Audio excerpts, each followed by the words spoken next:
Prince Rhaegar Targaryen was the firstborn son of King Aerys Targaryen II and his sister wife, Queen Rhaella.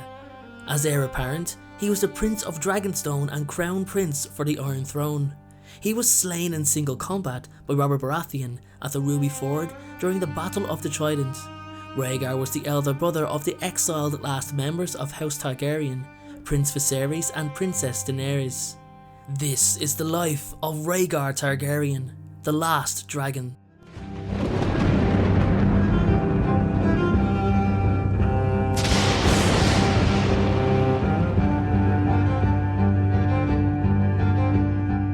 Prince Rhaegar was born at Summerhall in 259 AC on the same day as the great tragedy that occurred there.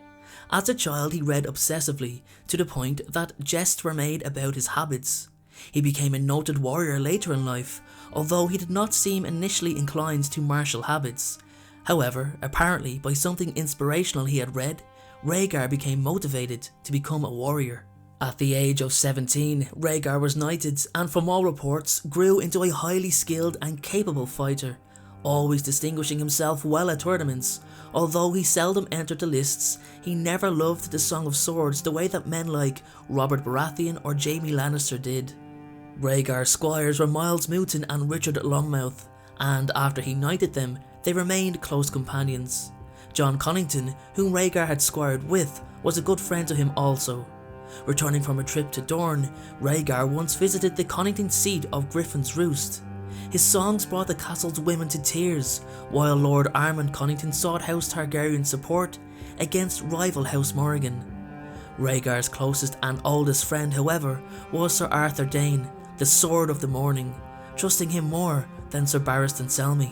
Rhaegar often liked to visit the ruins of Summerhall with only his harp, and when he returned, he sang songs of such beauty they could only reduce the onlookers to tears.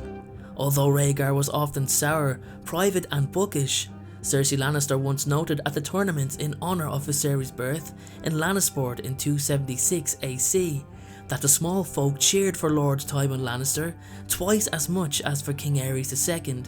However, as loud as Tywin's cheers were, they were only half as loud in comparison to the cheers Rhaegar received. Rhaegar fought well in the tournament, besting a dozen skilled knights, among them Sir Barristan Selmy, Geryon and Tygett Lannister, but was defeated in the Champions Tilt by his very good friend Arthur Dayne. It was at this tournament that Aerys refused Tywin's offer to betroth Cersei to Rhaegar.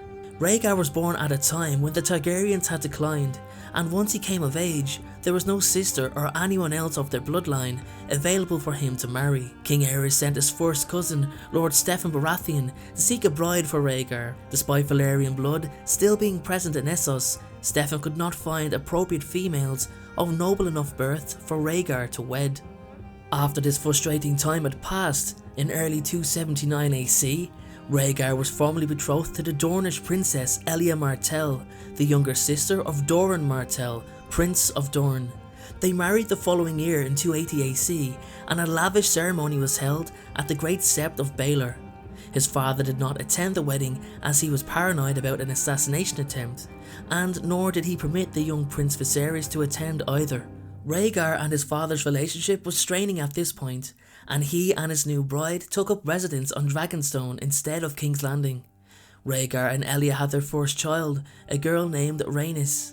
In 280 AC, when the baby was presented at court, Rhaegar's mother, Queen Rhaella, embraced her grandchild warmly, while King Aerys remarked, "She smells Dornish." The relationship between Aerys and Rhaegar became more and more estranged after this incident. Elia and Rhaegar had a son they named Aegon. Elia, due to her delicate health, was bedridden for half a year after giving birth to Rhaenys, and nearly died giving birth to Aegon, after which the Maesters informed Rhaegar she would be unable to have any more children. Maester Aemon, whom Rhaegar corresponded with via raven messages, remembers that Rhaegar believed his child Aegon to be the prince that was promised. In 281 AC, Lord Walter Went announced a tournament that will be held at Harrenhal to rival any previous tournament. It is believed by some that this tournament was secretly arranged and financed by Prince Rhaegar as a pretext so he could meet up with the great lords of the realm to discuss arranging a great council and the removal of his father.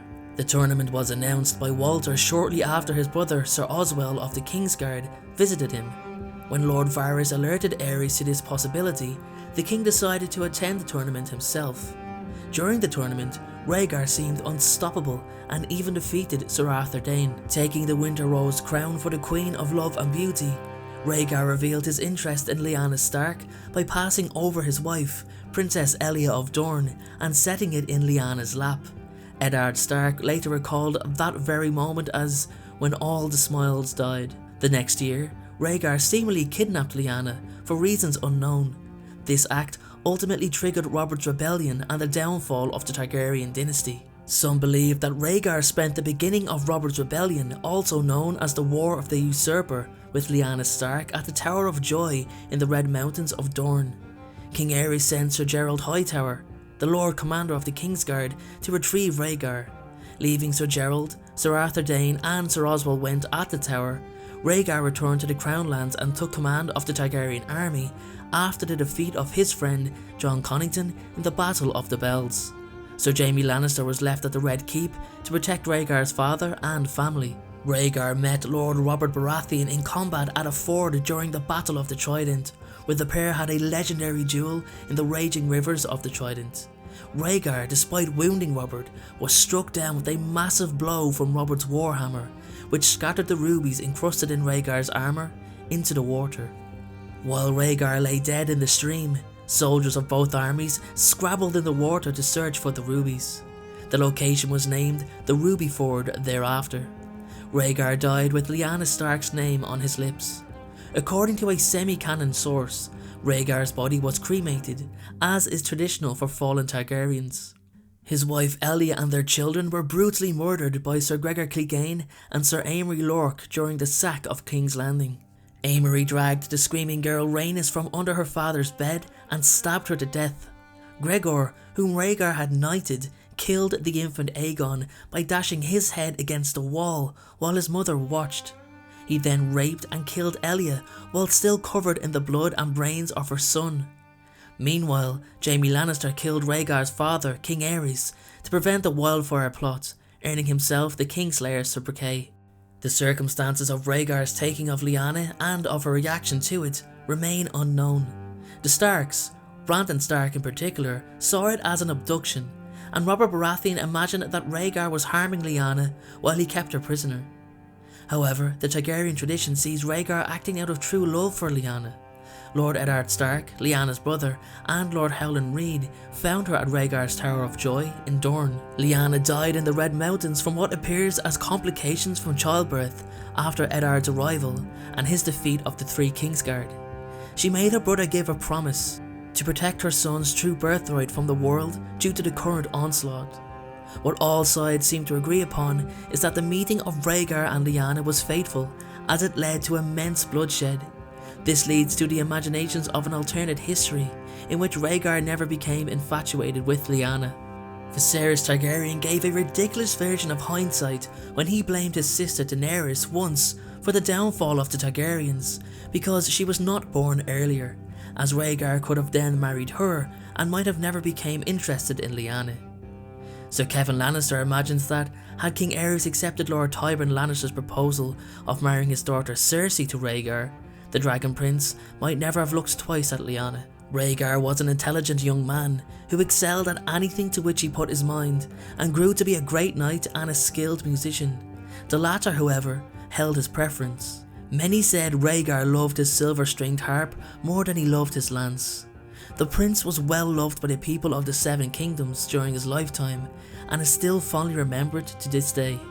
And that is all for today's video on the life of Rhaegar Targaryen. Everyone, thank you very much for watching this video, and thank you to those of you who came over from the Harry Potter Folklore channel, for all you Game of Thrones fans as well, and for those of you who found the channel naturally, I really appreciate you taking the time. Make sure to follow me on Instagram. If you want to check out any of my other videos on this channel, they're on the left hand side, and if you want to check out my Harry Potter Folklore channel, it's on the right hand side. Thanks again everyone, and have a great day.